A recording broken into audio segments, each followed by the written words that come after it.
हम और हमारा आदर्श। मैं खास तौर से युवा छात्रों से ही क्यों मिलता हूँ? इस सवाल का जवाब तलाशते हुए मैं अपने छात्र जीवन के दिनों के बारे में सोचने लगा। परमेश्वर के द्वीप से बाहर निकलकर यह कितनी लंबी यात्रा रही। पीछे मुड़कर देखता हूँ तो विश्वास नहीं होता। आखिर वह क्या था जिसके कारण यह संभव हो सका? महत्वाकांक्षा? कई बातें मेरे दिमाग में आती हैं।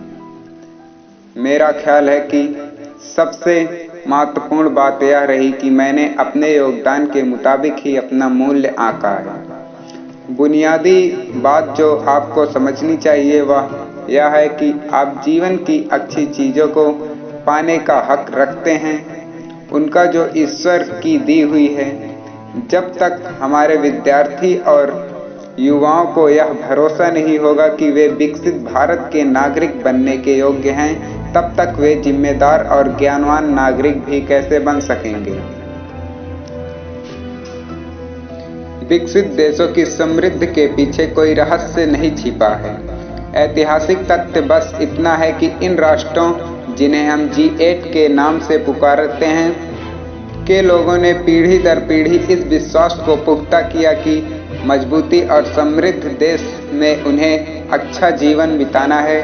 तब सच्चाई उनकी आकांक्षाओं के अनुरूप ढल गई। मैं यह नहीं मानता कि समृद्धि और आध्यात्म एक दूसरे के विरोधी हैं या भौतिक वस्तुओं की इच्छा रखना कोई गलत सोच है। उदाहरण के तौर पर मैं खुद न्यूनतम वस्तुओं का भोग करते हुए जीवन बिता रहा हूँ, लेकिन मैं सर्वत्र समृद्धि की कद्र करता हूँ क्योंकि समृद्धि अपने साथ सुरक्षा तथा विश्वास लाती है जो अनंतता हमारी आज़ादी को बनाए रखने में सहायक है। आप अपने आप आसपास देखते तो पाएंगे कि खुद प्रकृति भी कोई काम आधे अधूरे मन से नहीं करती। किसी बगीचे में जाइए, मौसम में आपको फूलों की बहार देखने को मिलेगी, अथवा ऊपर की तरफ ही देखें, यह ब्रह्मांड आपके अनंत तक फैला दिखाई देगा, आपके यकीन से भी परे।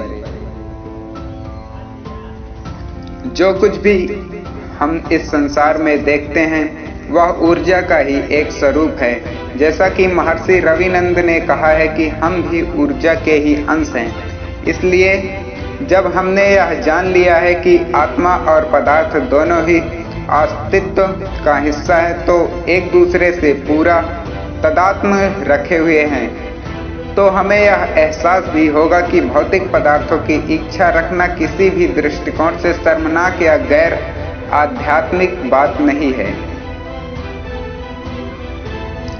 इसके बावजूद अक्सर हमें यही विश्वास दिलाया जाता है न्यूनतम में गुजारा करने और जीवन बिताने में भी निश्चित रूप से कोई हर्ज नहीं है। महात्मा गांधी ने ऐसा ही जीवन जिया था, लेकिन जैसा कि उनके साथ था, आपके मामले में भी उसकी पसंद पर निर्भर करता है।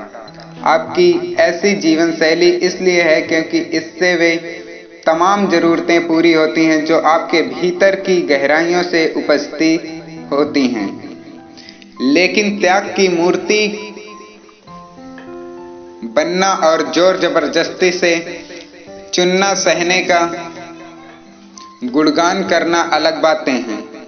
हमारी युवा शक्ति से संपर्क कायम करने के मेरे फैसले का आधार भी यही रहा है। उसके सपनों को जानना और उन्हें बताना कि अच्छे भरे पूरे और सुख सुविधाओं से पूर्ण जीवन के सपने देखना तथा फिर उस स्वर्णिम युग के लिए काम करना सही है। आप जो कुछ भी करें वह आपके हृदय से किया गया हो। अपनी आत्मा से अभिव्यक्ति दें और इस तरह आप अपने आसपास प्यार तथा खुशियों का प्रसार कर सकेंगे। धन्यवाद।